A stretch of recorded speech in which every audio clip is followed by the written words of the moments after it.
నోటీసులు ఇచ్చే వరకే అరెస్ట్ చేసినట్టుగా ఫీల్ అవుతున్న పరిస్థితి ఉన్నది. లేకపోతే అరెస్ట్ చేయని చెప్పి రెచ్చగొట్టినట్ట ఎట్లా నాకు అర్థం కావాలి. ప్లీజ్ అరెస్ట్ మీ అనేది బ్రహ్మానందం అంటారు సినిమాలో.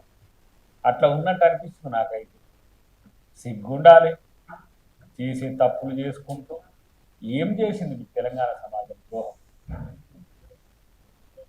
ఎక్కడో ఉన్న వాళ్ళని తీసుకొచ్చి ఉద్యమం పేరు మీద మీరు చేసిన ఏదైతే నయవంచన ఉందో తెలంగాణ ప్రజల్ని, మీరు తెలంగాణ తెచ్చిరమని చెప్పుకుంటారు సిగ్గు లేకుండా.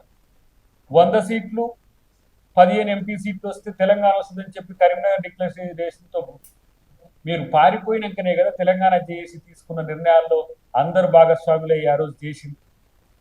ఆ రోజు జైపాల్ రెడ్డి గారు, పొన్నం ప్రభాకర్ గారి నుంచి మొదలు పెడితే ఎంపీలు అందరూ కాళ్ళ వీళ్ళ పట్టుకొని కళ్ళల్లో కారాలు కొట్టుకొని పార్లమెంట్లో బిల్లు పెట్టుకునే రోజు కూడా బిల్లు లేరైతే.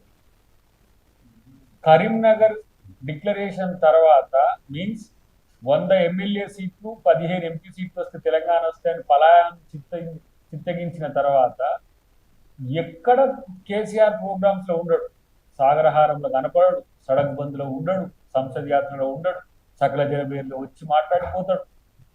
ఒక్క ప్రోగ్రాంలో లేడు. అంటే ఇది కానట్టుంది పంచాయతీ. నేను అప్పుడు మరి టీడీపీతోనో మళ్ళీ వైసీపీతోనో కలిసిపోతేనే నేను ముఖ్యమంత్రి ఉప ముఖ్యమంత్రి అవుతా అని చెప్పి పలాయనం చిత్తగించి నేను తెలంగాణ తెచ్చిందండి. తెలంగాణ సోనియా గాంధీ ఇవ్వకపోతే మీకెక్కడిది మొహాలకు తెలంగాణ? అసలు అడిగే హక్కే కోల్పోయి ఉన్నారు అప్పటికి. మేము కదా ప్రత్యక్ష సాక్షులు. ఇది వాళ్ళకున్న మళ్ళీ తెలంగాణ ఆత్మగౌరవం, తెలంగాణ అస్తిత్వం, తెలంగాణ మేమే అంటారు. మరి తెలంగాణ అనే పదం ఈ పార్టీలకి ఎందుకు తీసేసింది? అప్పుడే మిమ్మల్ని తెలంగాణ ప్రజలు వాళ్ళ గుండెల్ని తీసేసి తెలంగాణ గుండెలం మేము, తెలంగాణ ఏదో చెప్తా ఉన్నాడు ఆయన మనోడు కేటీఆర్, బండలం మేము మొద్దులం మేము అని చెప్తున్నాం.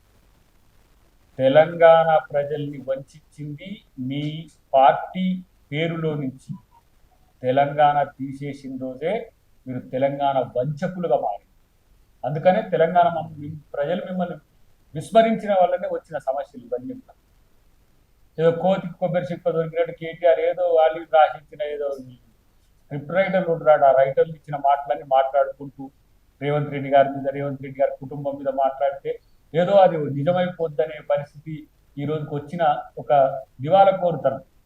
నేను అందుకనే మా మంత్రి గారికి దామోదర రాజేశ్వర గారికి ఒక విజ్ఞప్తి చేస్తాం ఈ ద్వారా. ఎంత ఖర్చు అయినా పిచ్చాసుపత్రిలో మనమే భరిద్దాం, ఆ కేటీఆర్ను దాంట్లో చేసి ఇష్టం వచ్చినట్టు మాట్లాడుతుంటే, ఇష్టం వచ్చినట్టు మొరుగుతుంటే ఏంది? మళ్ళీ ముఖ్యమంత్రి గారు మాట్లాడితే అవ్వదా?